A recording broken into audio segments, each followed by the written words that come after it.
Good morning, dear students. So, today is your GK class. So, let's start our new chapter, which is chapter number 41 Sensitive Facts about Animals. ठीक है, तो इस chapter में हम ये पढ़ेंगे कि जो एनिमल्स हैं वो कैसे क्विक रिस्पॉन्स देते हैं और क्या चेंजेस होते हैं. ठीक है, और एनिमल्स की भी फीलिंग्स होती है, वो भी पेन को फील कर सकते हैं और हमें एनिमल्स के प्रति अपना नेचर जो है वो काइंड नेचर रखना चाहिए. ठीक है, तो चलिए हम लेसन स्टार्ट करते हैं. Okay, read some sad facts about the animals that might make you shed tears. Name the animals. You may use the help box. ठीक है, आइए हम एनिमल्स के बारे में कुछ सैड फैक्ट्स को पढ़ते हैं. ठीक है, फर्स्ट है ये बियर. ठीक है, it starves to death initially if kept captive. ठीक है, अगर इस जानवर को आप बंदी बना के रखते हैं तो ये भूख के मारे तुरंत मर जाएगा. ठीक है, तो ये कौन सा जानवर होता है? ये बियर है. ठीक है, ये जो फैक्ट हमने पढ़ा है ये हमने भालू के बारे में पढ़ा है. अब चलिए सेकंड पे चलते हैं.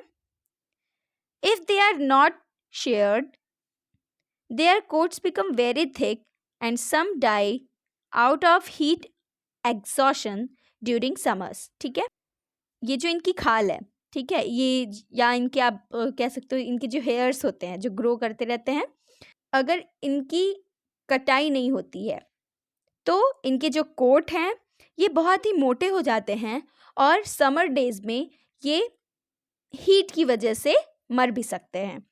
ठीक है, तो ये कौन से एनिमल के बारे में बात हुई है? ये हुई है शीप के बारे में बात. ठीक है, आप सभी जानते हैं कि इनके बालों से ही क्या बनता है? वुल बनता है, यानी कि ऊन बनता है.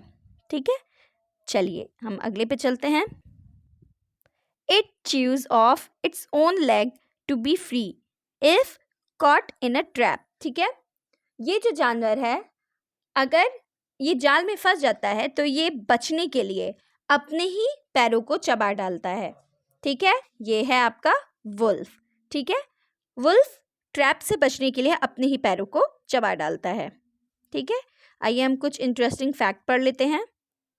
The roadrunner is a bird that cries to get rid of excess salt in its body. ठीक है, जो रोड रनर बर्ड होती है वो अपने बॉडी से एक्स्ट्रा जो एक्सेस सॉल्ट होता है उसको निकालने के लिए रोती है. ठीक है, चलिए हम अगले पे चलते हैं. नंबर 4. ठीक है, it gives birth while standing and its young one falls more than 5 feet down to be on the ground. ठीक है, ये स्टैंडिंग पोजीशन में ही अपने बच्चे को जन्म देती है और इसका जो बच्चा है वो 5 फीट की ऊंचाई से नीचे गिरता है. ठीक है, मतलब वो ग्राउंड पे आने के लिए उसको 5 फीट की ऊंचाई से नीचे गिरना पड़ता है. ठीक है, तो ये कौन सा एनिमल है? ये है आपका जिराफ. ठीक है, चलिए हम नेक्स्ट को देखते हैं.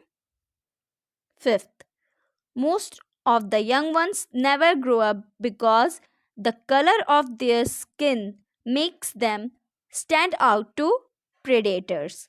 ठीक है, मतलब इसमें जो छोटे बच्चे होते हैं इसके वो कभी भी बड़े नहीं हो पाते. क्यों? क्योंकि जो इनका स्किन होता है, ठीक है, इनका जो स्किन कलर है वो शिकारियों को अपनी ओर आकर्षित करता है, जिसकी वजह से वो शिकारी जो होते हैं इनका शिकार कर लेते हैं. तो वो कौन सा एनिमल है? ये है क्रोकोडाइल. आप सभी को पता है कि क्रोकोडाइल का जो स्किन होता है वो काफ़ी हार्ड होता है, जिसकी वजह से इनका बहुत ज़्यादा शिकार किया जाता है. चलिए हम अगले पे चलते हैं. अब आते हैं नंबर 6 पे.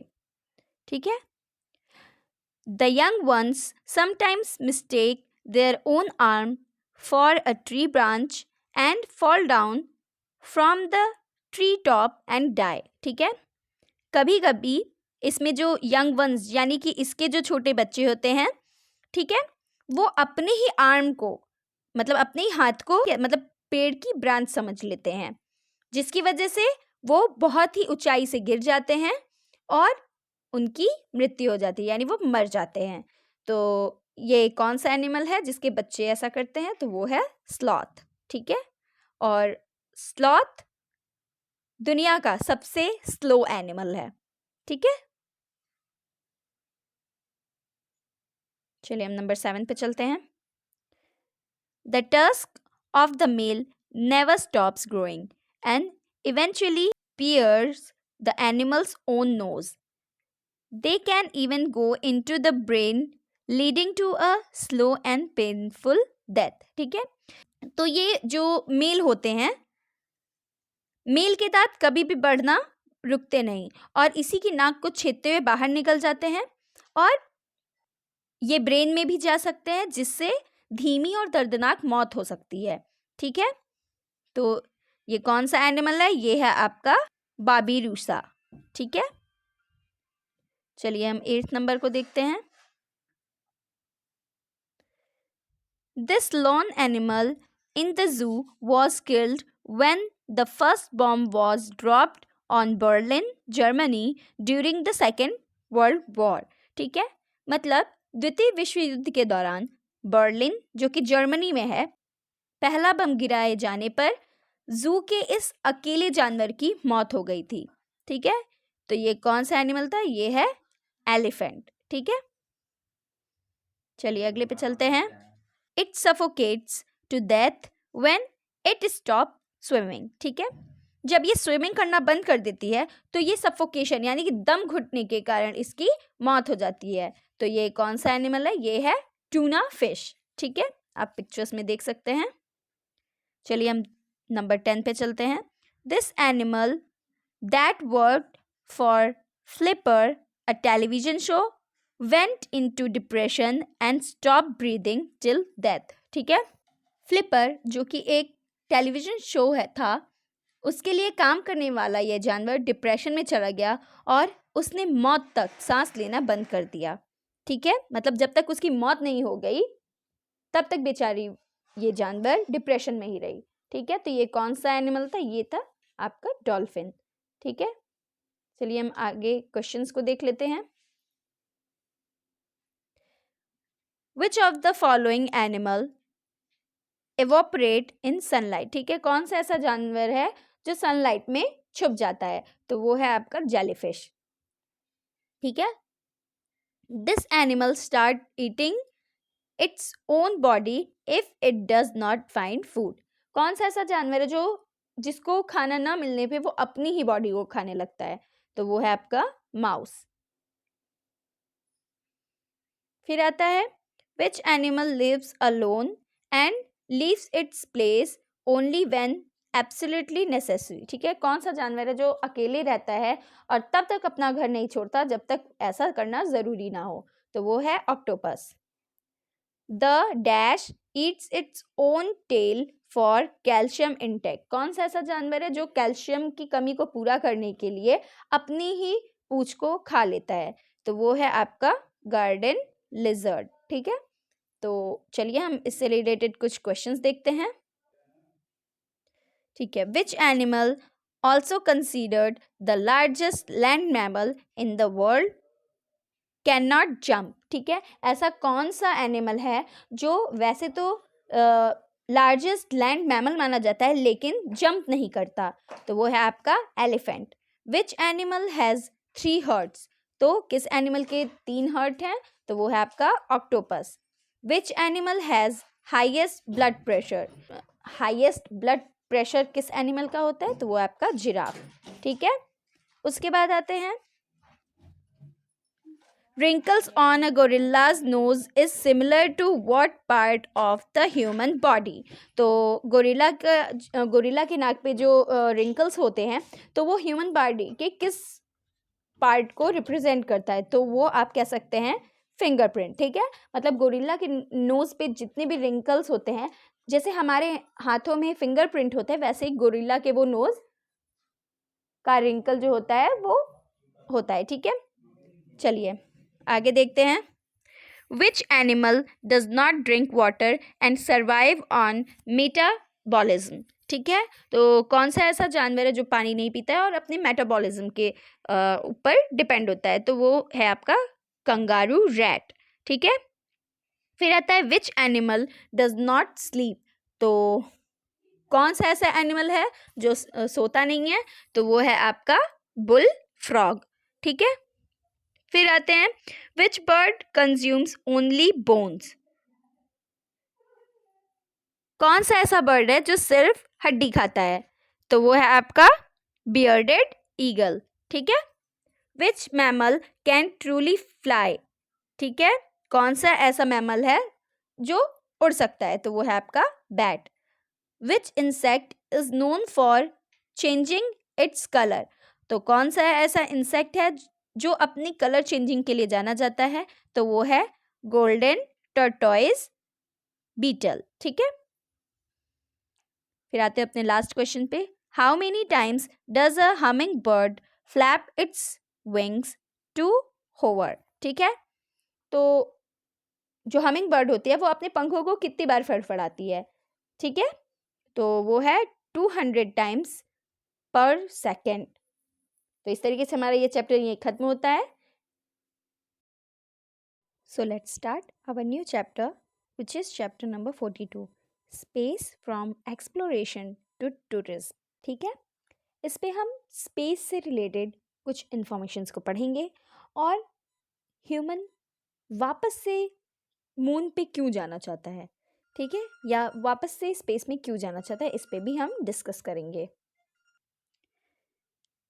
तो चलिए स्पेस से रिलेटेड कुछ इन्फॉर्मेशंस को पढ़ते हैं। ठीक है।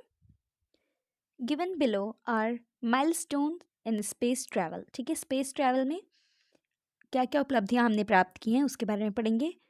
Read the interesting information to know more about the future of the space travel. ठीक है।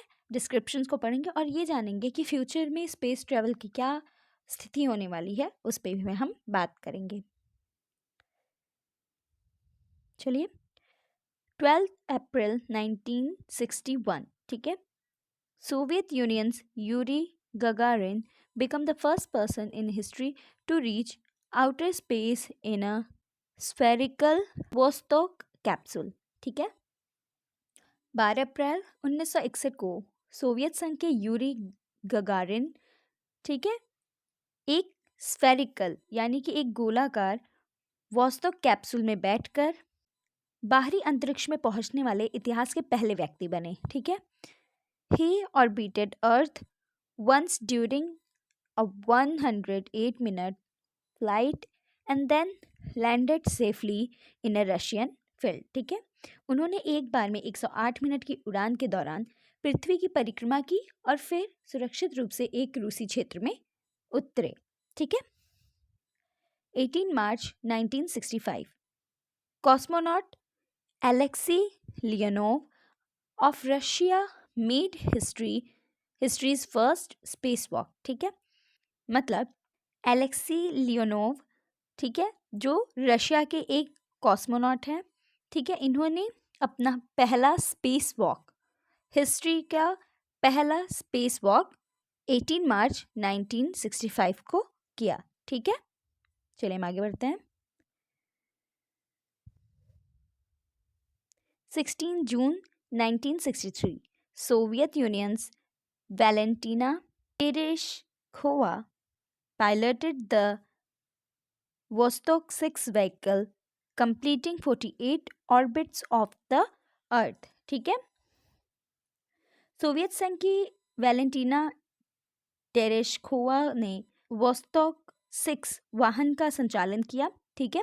मतलब उसको चलाया, जिसने पृथ्वी की 48 बार परिक्रमाएं पूरी की। ठीक है। चलिए हम आगे बढ़ते हैं।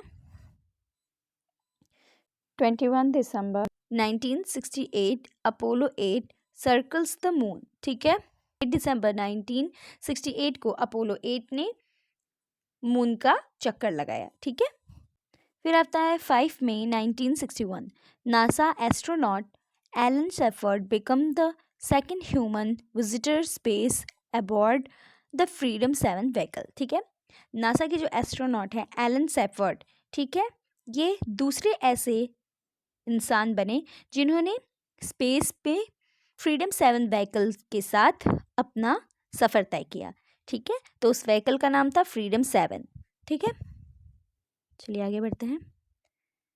20 जुलाई 1969 Neil Armstrong landed on the moon and the world heard the century's most famous sentence। ठीक है, 20 जुलाई 1969 को नील आर्मस्ट्रॉन्ग मून पर उतरे और दुनिया ने उस सेंचुरी का मोस्ट फेमस सेंटेंस सुना। तो वो सेंटेंस क्या था, ये पढ़ते हैं।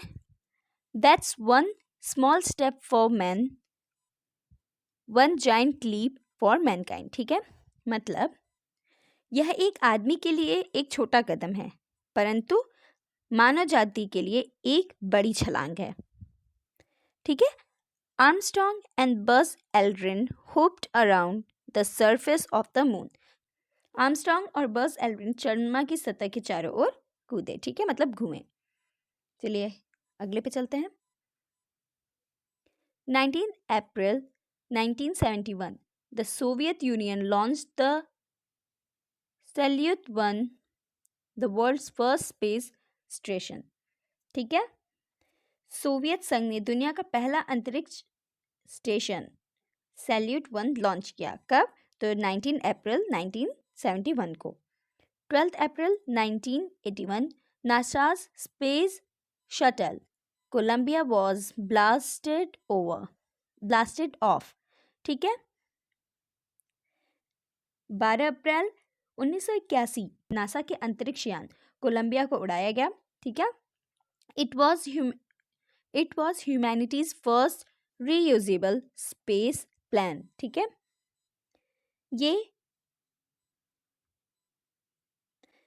ये मानव जाति का पहला रीयूजेबल स्पेस प्लान था। ठीक है, April 2001 Dennis Tito became the first space tourist to fly to the International Space Station and back aboard a Russian Soyuz vehicle।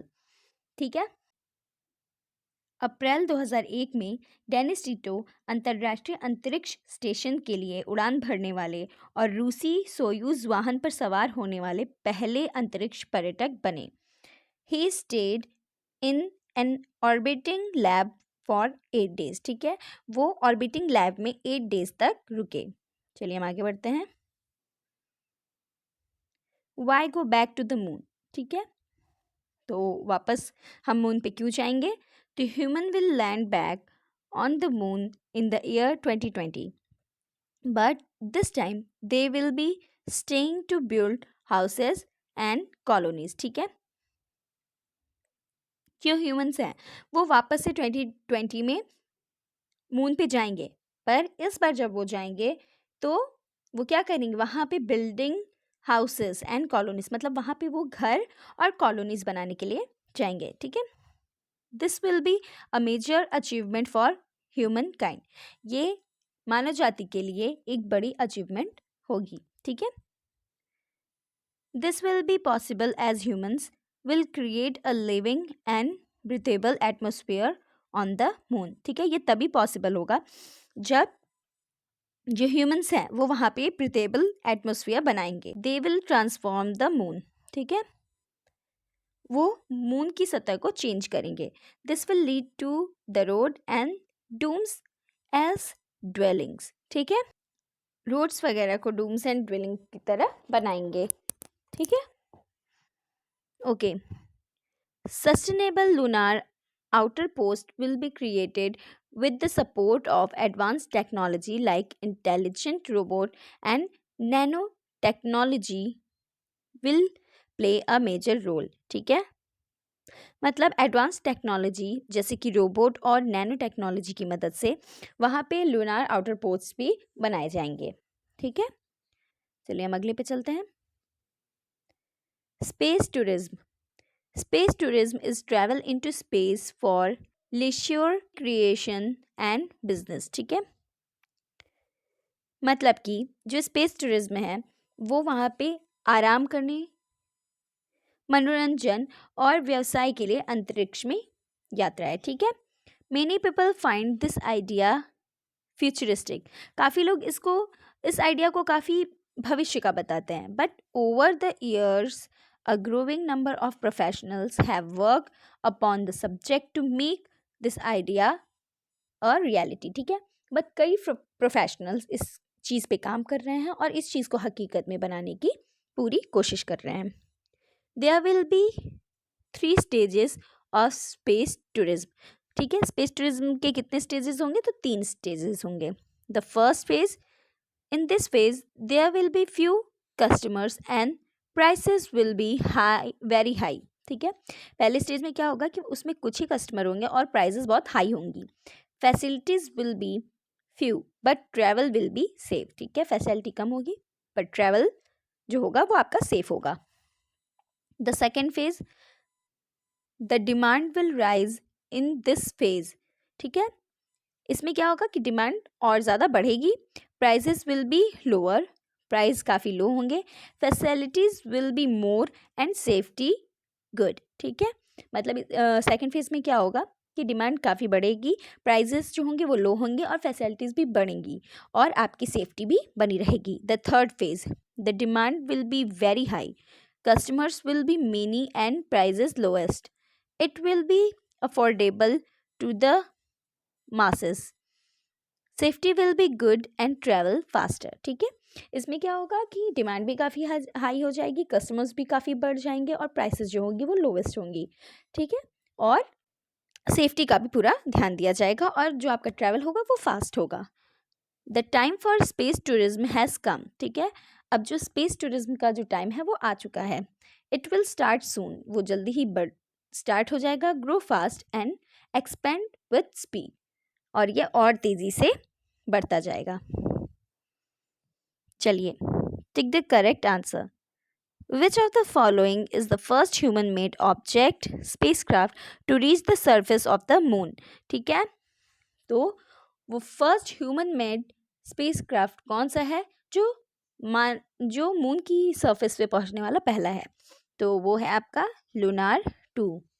फिर है this was the America's first unmanned space aircraft softly landed on the moon's surface on June 2 1966.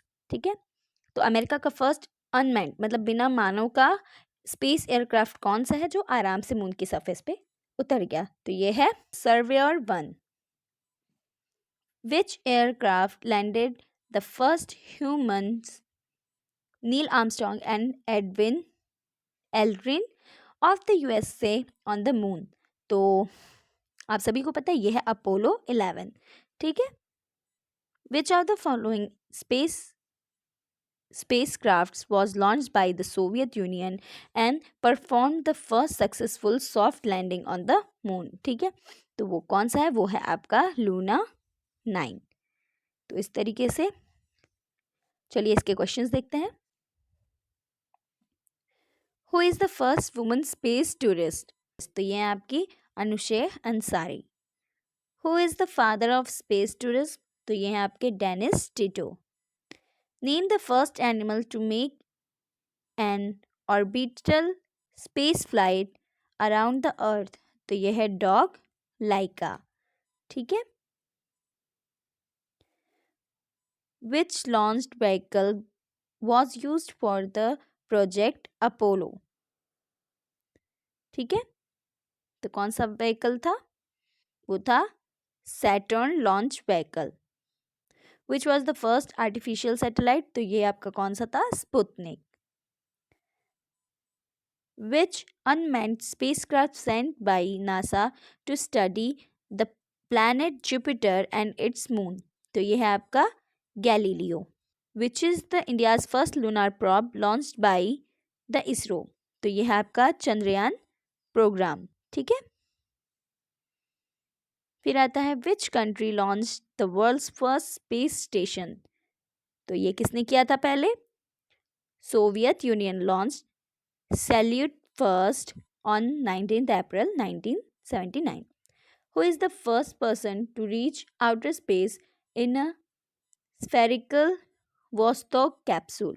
तो ये आपकी कौन थी? ये थी Yuri गगारियन.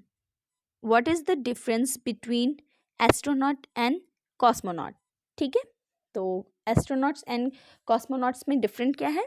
They do the same job, but cosmonaut is used by Russian space agency and astronaut is used by NASA, ESA, ETC. ठीक है, मतलब कि दोनों की जॉब सेम होती है, बस रशिया में जिन्हें हम एस्ट्रोनॉट कहते हैं उन्हें वहाँ पे कॉस्मोनॉट्स कहा जाता है. ठीक है, वहाँ पे कॉस्मोनॉट टर्म का यूज़ किया जाता है और अदर कंट्रीज में एस्ट्रोनॉट्स कहा जाता है. ठीक है, तो इस तरीके से हमारा ये चैप्टर खत्म होता है. So let's start our new chapter, which is chapter number 43, optical illusions. Optical illusions का मतलब है कि हमारे दृष्टि में, देखने में जो भ्रम हो जाता है उसे हम ऑप्टिकल इल्यूजन कहते हैं. मतलब आँखों से भ्रम हो जाना. ठीक है, मतलब देखी हुई चीज़ का भ्रम हो जाना. जैसे आइए चलिए हम चैप्टर स्टार्ट करते हैं. Identify the following optical illusions and right their name in the given blank. You may use the help box. ठीक है, तो चलिए देखते हैं. अब आप इस पिक्चर को देखिए. आपको इस पिक्चर में क्या दिखाई दे रहा है? A women moving towards a bridge. आप देख सकते हैं कि ये जो है ये एक वुमेन है, ये ब्रिज की तरफ जा रही है. ठीक है, बट अगर आप इस पिक्चर को ध्यान से देखें तो आपको एक ह्यूमन फेस दिख रहा है. क्या आप इस चीज़ को देख पा रहे हैं? ये देखिए, ये आपको एक ह्यूमन फेस की तरह दिख रहा है. ये उसकी नोज़, ये उसकी लिप्स और ये दोनों उसकी आईज़. ठीक है, तो इसी को इल्यूजन कहते हैं, यानी कि भ्रम. ठीक है, तो इसको नाम दीजिए मिस्टीरियस ह्यूमन फेस. अब आते हैं सेकंड पे. इस पिक्चर को देखिए. When you look at the intersections of the horizontal and vertical line, black dots appear to form and disappear. ठीक है, तो ये जो ग्रिड है, इस ग्रिड का नाम है हर्मन ग्रिड इल्यूजन. ठीक है, इसमें आप इसके हॉरिजॉन्टल और वर्टिकल लाइंस को जब ध्यान से देखेंगे तो जो ब्लैक डॉट्स हैं ये सामने आ जाएंगे और डिसअपियर भी हो जाएंगे. ठीक है, मतलब आप जब ध्यान से देखेंगे तो ये जो वाइट डॉट्स हैं उसमें आपको ब्लैक डॉट्स अचानक से दिखेंगे और वो अचानक से गायब भी हो जाएंगे. ठीक है, तो चलिए हम दूसरे को देखते हैं. अब इस पिक्चर को देखते हैं. An elderly couple looking at each other. आपको देख के ये लग रहा होगा कि ये दो एल्डर कपल्स यानी कि बूढ़ी जोड़ी है जो एक दूसरे को निहार रही है. ठीक है, if you continue looking at the picture an entirely different image emerge. ठीक है, emerges. ठीक है, अगर आप इस पिक्चर को ध्यान से देखेंगे तो आपको समझ में आएगा कि यहाँ पे देखिए ये दो पर्सन है. एक यहाँ पे आप देख सकते हैं यहाँ पे गिटार बजा रहा है और ये दूसरा इंसान यहाँ पे बैठा हुआ है. ठीक है, अगर आप तीसरी इमेज भी निकालना चाहेंगे तो आप देख सकते हैं कि तीसरी इमेज में आपको यहाँ पे एक वास दिखाई देगा.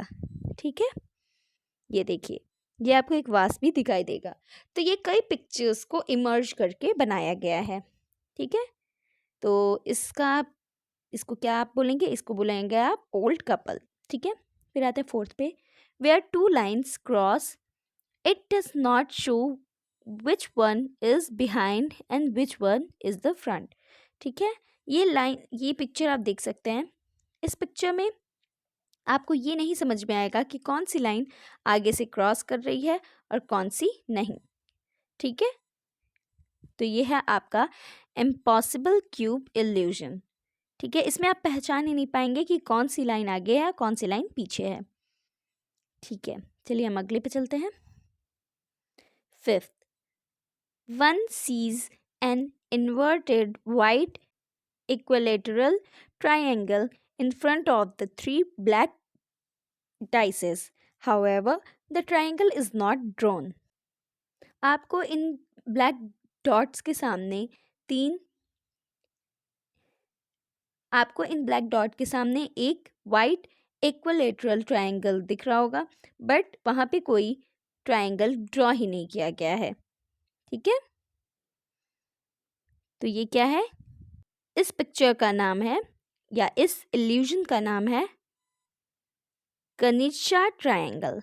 फिर आते हैं 3 circular prongs at one and become 2 rectangular prongs at the others. ठीक है, जब आप इस कोने को देखेंगे तो आप यहाँ पे 3 सर्कुलर प्रॉन्ग्स को देखेंगे। ठीक है, बट ये जब इस साइड में चली जाती है तो यहाँ आप देखेंगे कि यहाँ पे 2 रेक्टेंगुलर प्रॉन्ग्स दिख रहे हैं।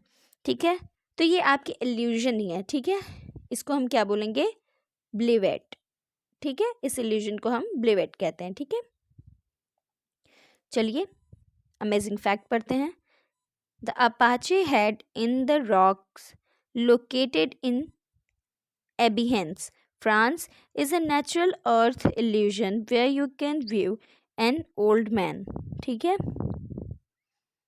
ये जो अपाचे हेड है, ठीक है, जो कि फ्रांस में है, यहाँ पे जो पत्थर हैं वो देखने में एक ओल्ड मैन की तरह दिखते हैं।